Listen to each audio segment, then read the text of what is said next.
UFO disclosure. Expert believes orbs discussed in the NASA meeting are a global defense network. We've had them hundreds of years ago. We also have them now. The NASA meeting recently heard details of how metallic orb UFOs have been spotted all over the world. We have the most recent metallic orb flying over very low over the rooftops of a base in Iraq. An Irishman who has been studying UFOs for more than 20 years says he believes the phenomenon are a global defense network, quote unquote. NASA held their first ever public hearing in Washington recently to discuss sightings of UFOs, or unidentified aerial phenomenon UAPs.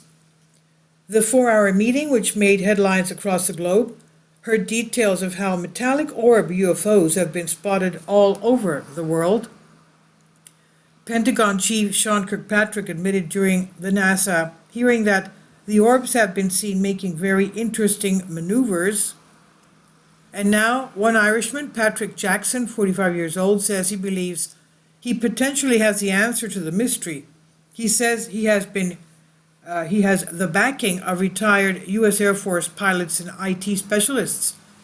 Patrick, who has previously written a book on the topic called Quantum Paranormal, told the Sunday World he believes the UFOs have a defensive purpose. The spheres behave like a global defense network, he said, that intercept space-based threats ranging from meteors to other space-based threats. Okay, that's even celestial objects coming at us, all right? He says, once I figured this out, I got the shakes. It was so overwhelming, Patrick says from his home in Cambridge.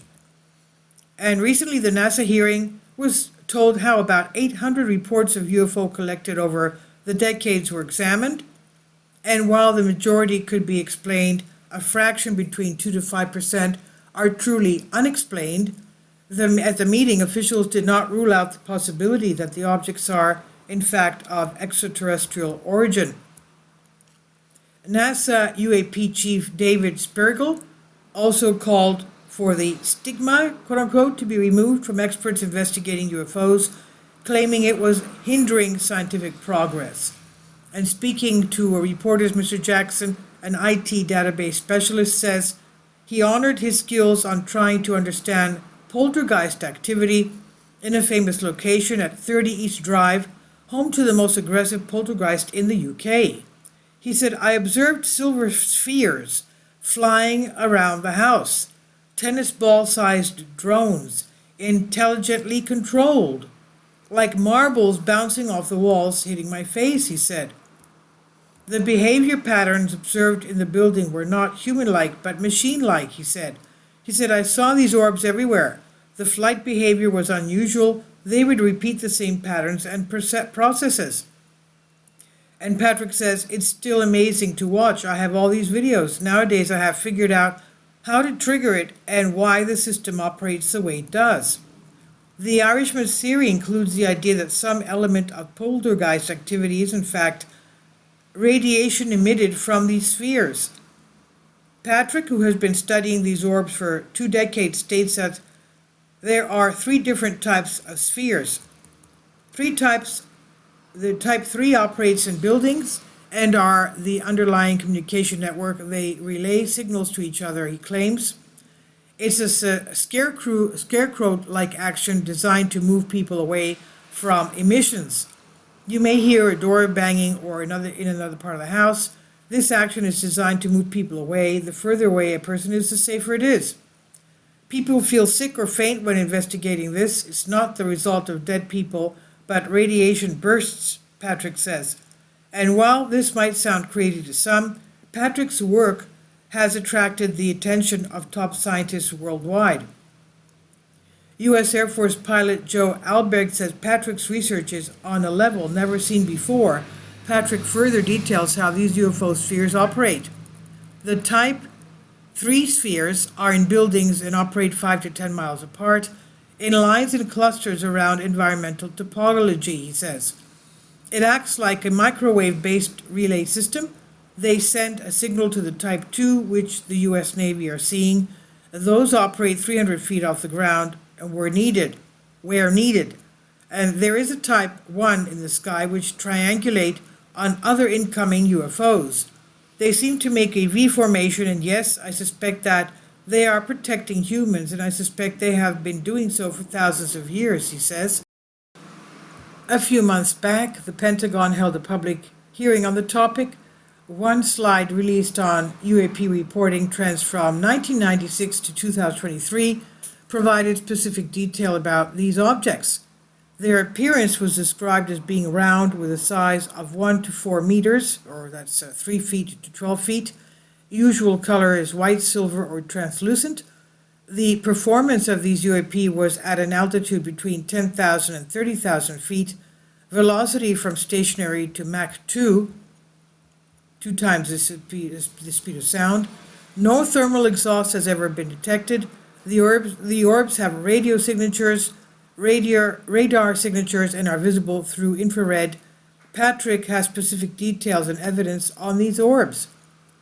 He said, while the target is above, the orbs form a V. When in a flat triangle, the target is below.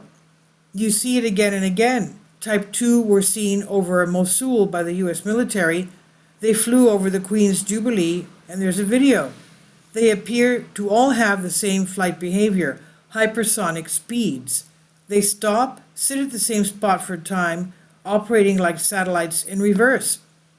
People may feel faint in haunted houses because of the radiation these objects may give out.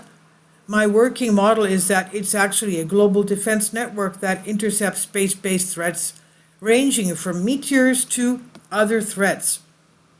He says you see them as triangles in the sky, in the same position until they need to change configuration. They will intercept all threats, Patrick claims. The obvious question is, who exactly is operating these spheres, which Patrick believes have been protecting humans for a long time? It can only come through civilian sources. It cannot come from the government. When it comes from a civilian who has never been in a program, nobody cares. Governments are very sticky about this. I doubt the Irish government are aware. It's the US based at the moment. The smart people likely know this is right. The Type 3 are a communication network. UFOs leave or risk being taken out. I'm very confident about this, albeit we need more data to study. The Type 1 V formation is visible throughout history. These are the Foo Fighters seen during World War II. Air shows trigger them. It seems to be thousands of years old, he said, and this one thing that may be trying to keep external threats out, the system is working at 3 levels and may be responsible for poltergeist activity and so-called ball lightning. So if Patrick's theory is correct, it would be similar to Christopher Columbus discovering America. Yes, a slight shock in the beginning, it will settle, and that will be it, he revealed. He says the orbs surround other UFOs and disable them. That's what U.S. Navy are seeing. They operate as triangles and reconfigure, and they look like stars in the sky, reported for centuries. We've been pumping emissions into space, we get detected. These things are forced into action. You know, a UFO image is legit when you see the spheres. It's like a verification process.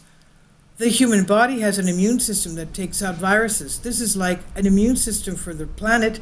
It operates from the ground up, the architecture of it.